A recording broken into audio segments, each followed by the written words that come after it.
કરશનભાઈ, જેમનું ગામ છે ચાંગડા, તાલુકો છે રાધનપુર અને જિલ્લો છે વાવથરા.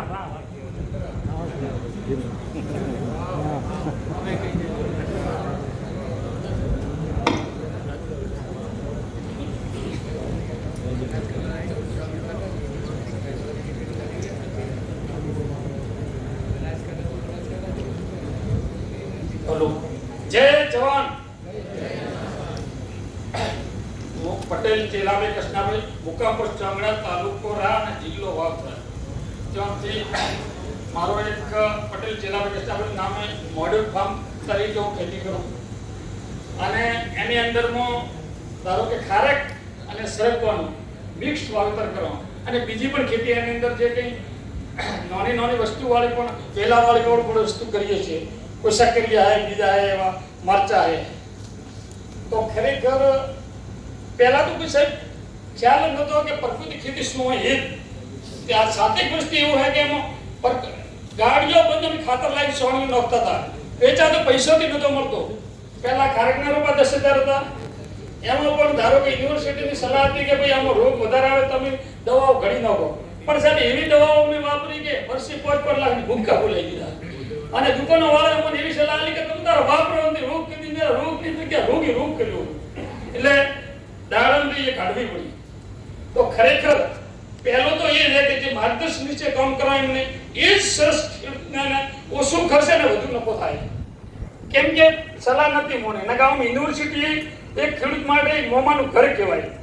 રોકાણ રાખે, વ્યવસ્થિત સમજાવે, ટ્રેનિંગ હાલે, એ બધું છે ખૂબ આમ સમજવા જઈએ તો અમારા માટે ખેડૂતો માટે ખૂબ સારી વસ્તુ છે.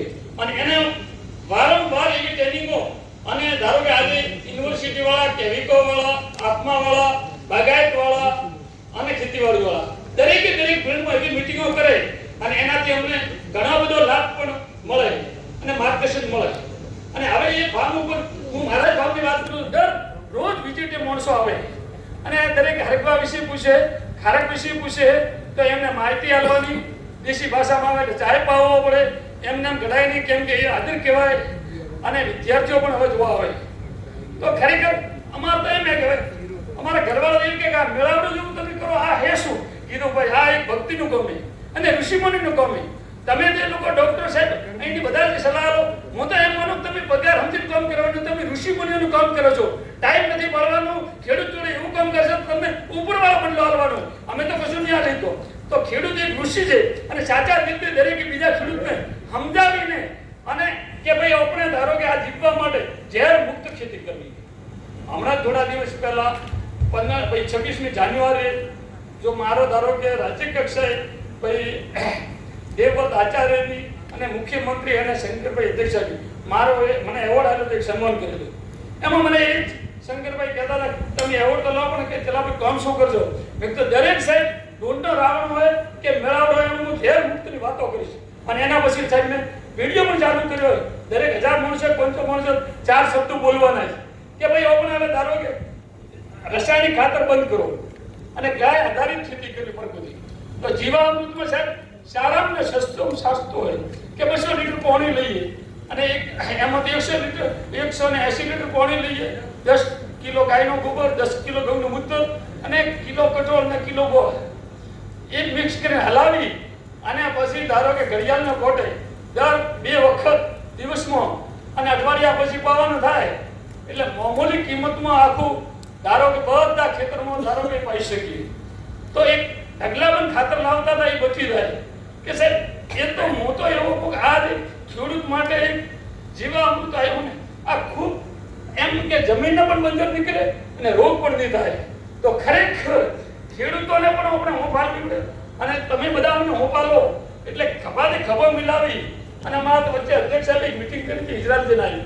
એમને તો એ કીધું હતું કે તમે પ્રોડક્ટ બનાવો અને એર લાઈનમાં તમારો માલ અત્યારે તોડેલો કાલે બીજા દિવસે વિદેશના માર્કેટમાં પણ અમે મૂકી છે એટલી સગવડ કરશું.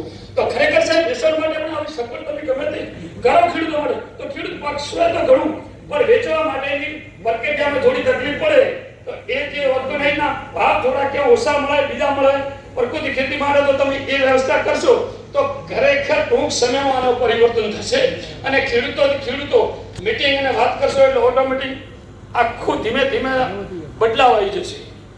હું ધારો કે થરાદ વાવની વાત કરું, થરાદની, તો અમારે ત્યાં હાલ ધારો કે હવે ખારક તો ઘણા બધા સાહેબ છે અને ઘણા ખેડૂતો ધારો કે અમારા માર્ગદર્શન નીચે પણ ખારક કરીએ અને હવે પણ સાહેબ સરકવાની શરૂઆત કરીએ.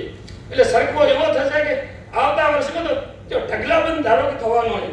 તો એ પણ ડેરીમાં શંકરભાઈ ચૌધરી ચેરમેન સાહેબને પણ અમે ચર્ચા કરી હતી કે આ કોઈ લેશે નહીં તો તમારે લેવાની પણ સગવડ કરવી પડશે. પાવડર બનાવવાની પણ ધારો કે અમારે સગવડ કરવી થશે અને વિદેશમાં સપ્લાય કરવાનું પણ અમને માર્ગદર્શન આપવું પડશે. તો 100% આ રીતે ધારો કે જે યુનિવર્સિટીઓ કેવીકો અને બધા જોડે રહીને ખેડૂતો કામ કરશો ને તો 100% ખેડૂત જે સાહેબ બોલ્યા હતા હિન્દીમાં કે મને હવે ધારો કે ઓછું ભાવે પણ તમે જે બોલ્યા હતા મને મજા આવી હતી અને એ સાહેબ પરિવર્તન 100% થવાનું હોય. તમે તો બધા જોડે કરાતી કરો મિલાવી કરશો ને એટલે ખેડૂત તો હવે તૈયાર, અમને ભૂખ લાગેલી હશે એટલે ડીએપી દવાની મારે જરૂર નથી અને ગાય આધારિત ખેતી કરવાની છે.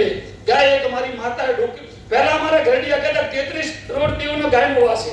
સાહેબ હવે સમજ પડી કે ના તો કે સાચી વસ્તુ છે.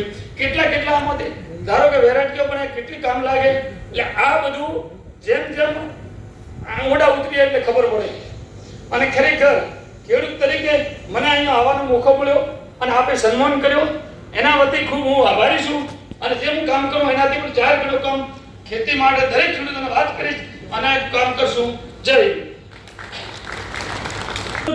એ લોકો આ માટીમાં મને આવવાનો આનંદ મળ્યો અને એ બોલવાનો પણ આનંદ મળ્યો.